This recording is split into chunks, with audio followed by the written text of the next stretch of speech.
Samajwadi party ने वादे में पूरे किए। यूपी में जाति आधारित राजनीति का बोलबाला बहुत पहले से है। यहाँ पिछड़े और दलित वोट बैंक की लड़ाई को अब सेकुलरिज्म की जद में लाने की कवायद तेज हो गई है। मुजफ्फरनगर दंगों के बाद मुसलमानों के हितैषी माने जाने वाले मुलायम बैकफुट पर हैं और मुसलमानों का भरोसा जीतने की कोशिश में लगे हैं। प्रधानमंत्री का उम्मीदवार और कहते गुजरात बना देंगे। प्रधानमंत्री का उम्मीदवार और कहते गुजरात बना देंगे। कृपा करके सोचना, विचार करना। अब गुजरात बनाने की तुम्हारी कोई हैसियत नहीं रहेगी। तुम गुजरात बनाओगे, अत्याचार करोगे, कत्लेआम कराओगे। मुजफ्फरनगर दंगे से बीजेपी खुद को फायदे में मान रही है और मुलायम से खफा मुस्लिम विकल्प तलाश रहे हैं। नजरें मायावती पर हैं, जो मोदी और मुलायम दोनों पर हमला कर रही हैं। उत्तर प्रदेश में सांप्रदायिक दंगे व तनाव आदि करवाने के मामले में श्री मुलायम सिंह यादव और गुजरात में श्री नरेंद्र मोदी, ये दोनों ही हमें सही मायने में एक ही थैली के चट्टे बट्टे नजर आते हैं। मैं तो मुसलमानों से उठकर बात करना चाहता हूं। मैं तो ये कहता हूं कि मुसलमान नहीं बल्कि हर आदमी जो सेकुलर जहन रखने वाला आदमी है, उसको चाहिए कि वो बसपा को वोट करे। समाजवादी पार्टी को खतरे का एहसास है तो बीएसपी के वोट बैंक की बढ़त ना रुके, इस पर बहन जी की पूरी नजर है।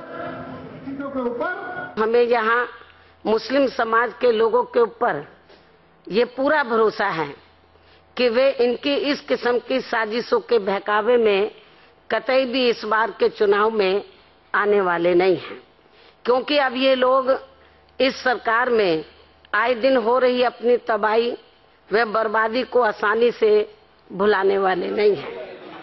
सियासी पंडितों की माने तो इस चुनाव में मुसलमान वोट बैंक के रूप में काम नहीं करने वाला। वो हर उस उम्मीदवार को समर्थन देगा जो बीजेपी को कमजोर करता हो। राहुल गांधी और कांग्रेस यूपी में मुसलमानों को अपने पाले में लाने की कोशिश में लगे हैं, लेकिन ये बहुत दूर की कौड़ी लगती है। जहां तक मायावती की बात है तो उनके 20% वोट पूरी तरह से उनके साथ है। ऐसे में मुसलमानों का पलड़ा मायावती की तरफ ज्यादा झुकता नजर आ रहा है। Team news nation. तो बुक्कल नवाब साहब, आपके नेताजी तो मंच पर जाकर सीधे कहते हैं कि मायावती बीजेपी से हाथ मिला सकती हैं, इसलिए मुसलमानों को मायावती को वोट नहीं करना चाहिए। क्या यही राजनीति का स्तर बच गया है उत्तर प्रदेश में?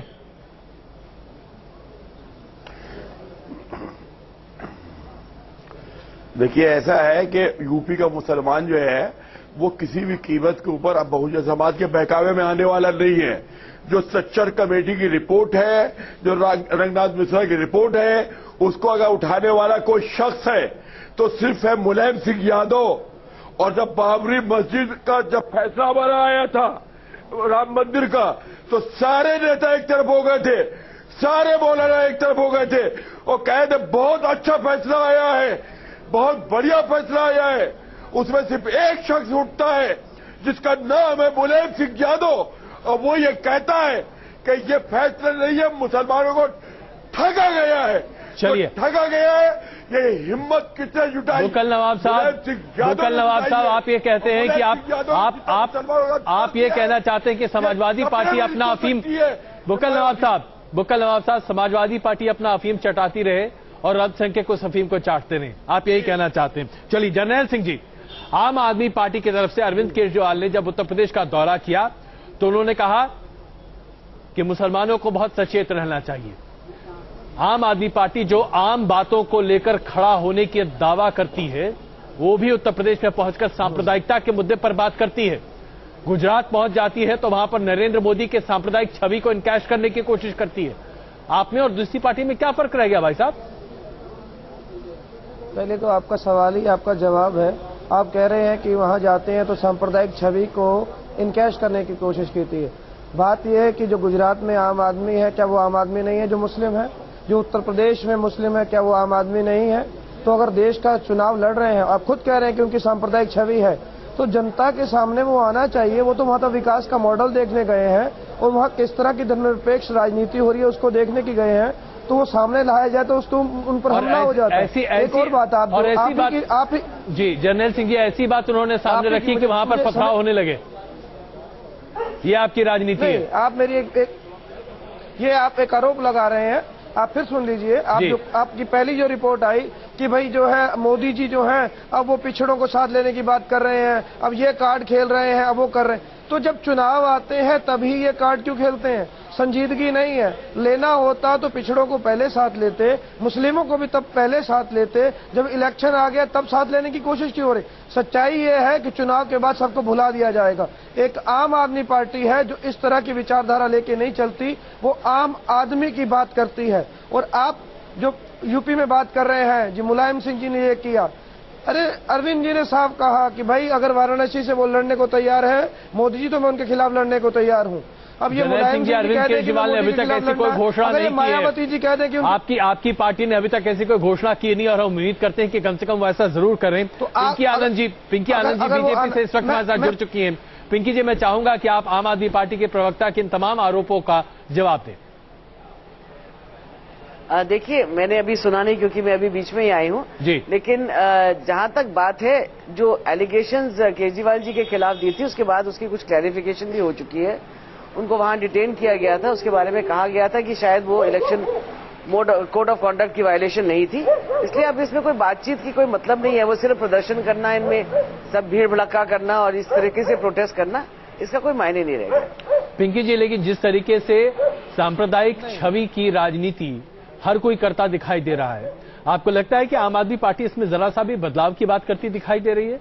अरविंद केजरीवाल उत्तर प्रदेश जाते हैं तो सांप्रदायिक मुद्दों को उठाना शुरू कर देते हैं, गुजरात पहुंचते हैं तो वहां पर नरेंद्र मोदी के तथाकथित तौर पर विकास की कलई खोलना तो दूर, वहां पर अलग तरीके की राजनीति करते दिखाई देते हैं। तो आम आदमी पार्टी क्या कर रही है?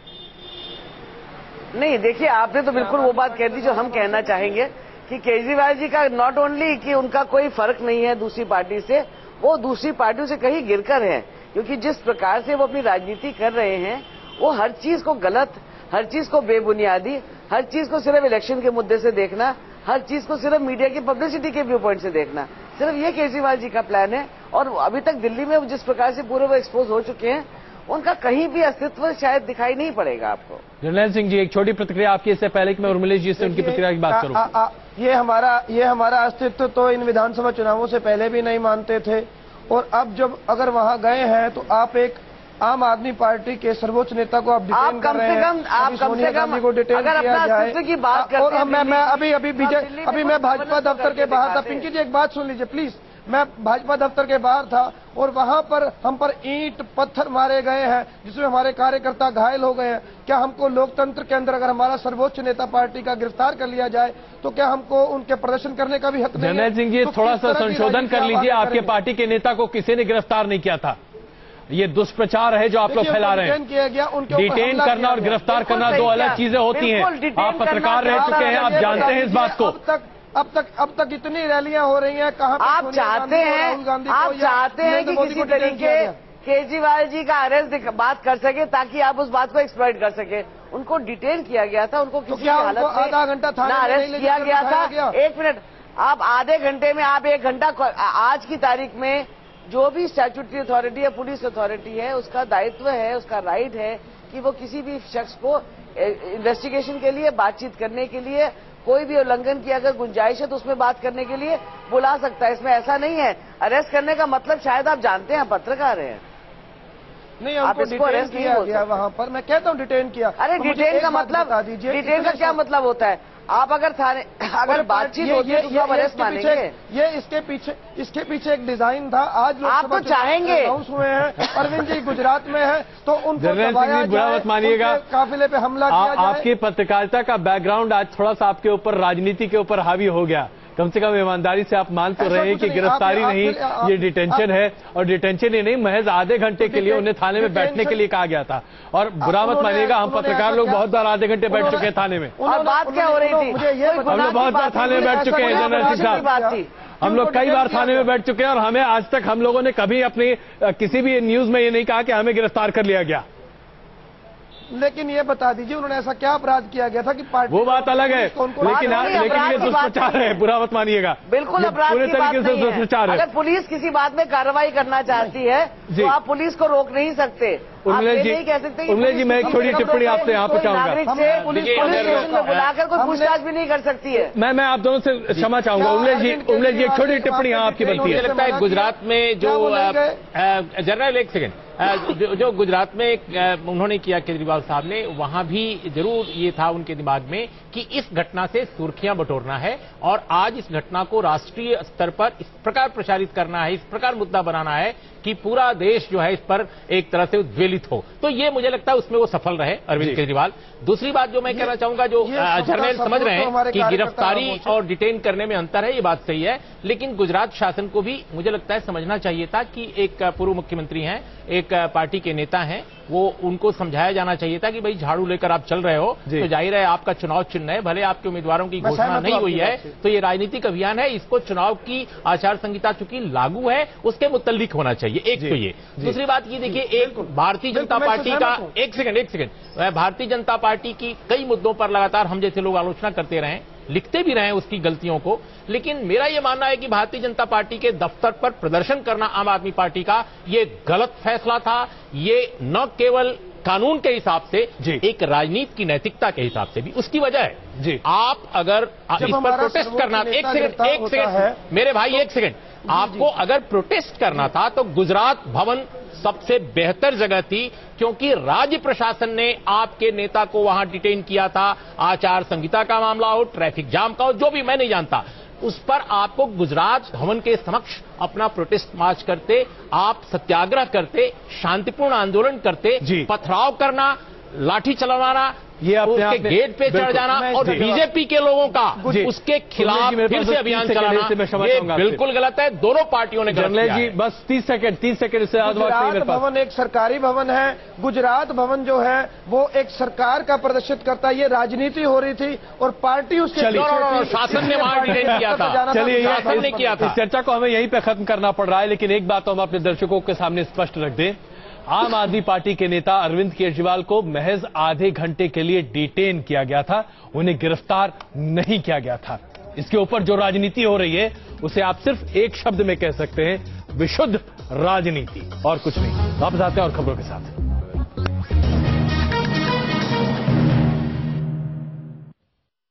मैं हमेशा फिट रहता हूँ और मैं भी, क्योंकि भूतों का मुकाबला करने के लिए हमें चाहिए